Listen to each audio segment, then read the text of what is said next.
Hai, saya Deva Natalia Otji. Ini adalah video presentasi saya tentang bisnis pariwisata di masa pandemi. Kita masuk pada materi. Bab 1 Pendahuluan. 1. Latar belakang. Bisnis pariwisata dianggap sebagai sektor yang sangat menjanjikan pada zaman sekarang ini. Banyak negara di dunia yang tergantung pada industri pariwisata sebagai sumber pendapatan, tidak terkecuali di Indonesia. Pariwisata adalah segala sesuatu yang berhubungan dengan berbagai macam kegiatan wisata dan didukung berbagai fasilitas serta layanan yang disediakan oleh masyarakat, pengusaha, pemerintah, dan pemerintah daerah.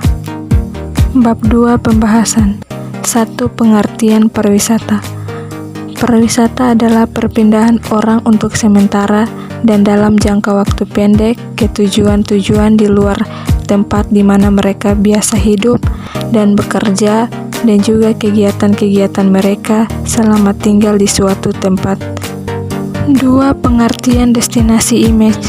Citra destinasi merupakan keyakinan atau pengetahuan mengenai suatu destinasi dan apa yang dirasakan oleh wisatawan selama berwisata.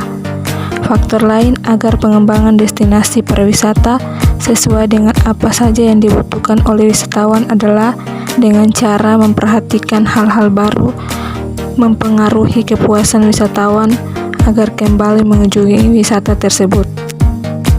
3. Pengertian food image. Food image diperkirakan dapat mempengaruhi intensi berkunjung untuk memperoleh manfaat ekonomi masyarakat. Pengunjung yang dimaksud adalah orang yang melakukan perjalanan untuk tujuan mencicipi makanan. Wisata kuliner adalah hal baru yang penting dalam menumbuhkan ekonomi masyarakat dan wawasan antar budaya baru. Menurut Mill dan Morrison, tahun 1985, ada beberapa variabel sosioekonomi yang mempengaruhi permintaan pariwisata, yaitu 1. Umur, 2. Pendapatan, 3. Pendidikan. 4. Kebijakan pengembangan pariwisata. 1. Kebijakan pokok.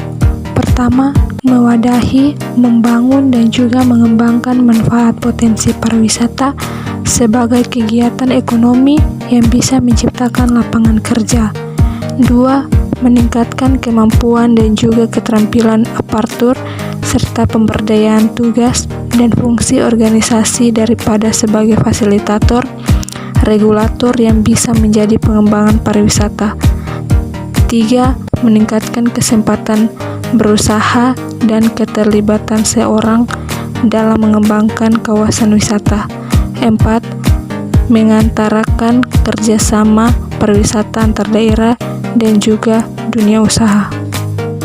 2. Kebijakan spasial atau keruangan pariwisata.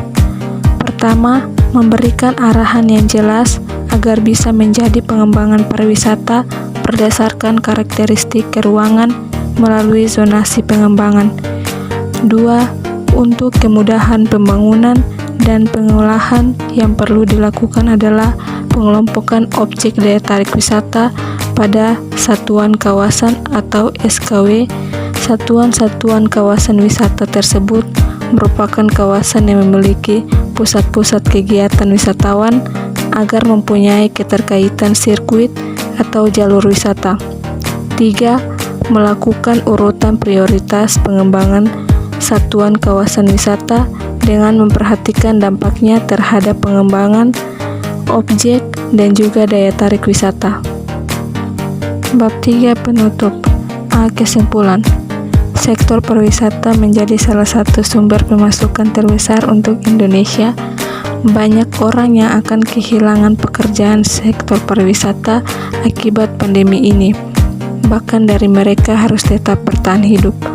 Oleh karena itu, pemerintah terus melakukan upaya agar dunia pariwisata di Indonesia selalu ramai oleh pengunjung di tengah isu virus COVID-19 yang belum redam. Untuk program yang sudah berjalan perlu dikelola dan dikemas dengan sebaik-baiknya sehingga menciptakan daya tarik wisatawan terutama dari negara lain. Demikianlah video presentasi saya. Terima kasih.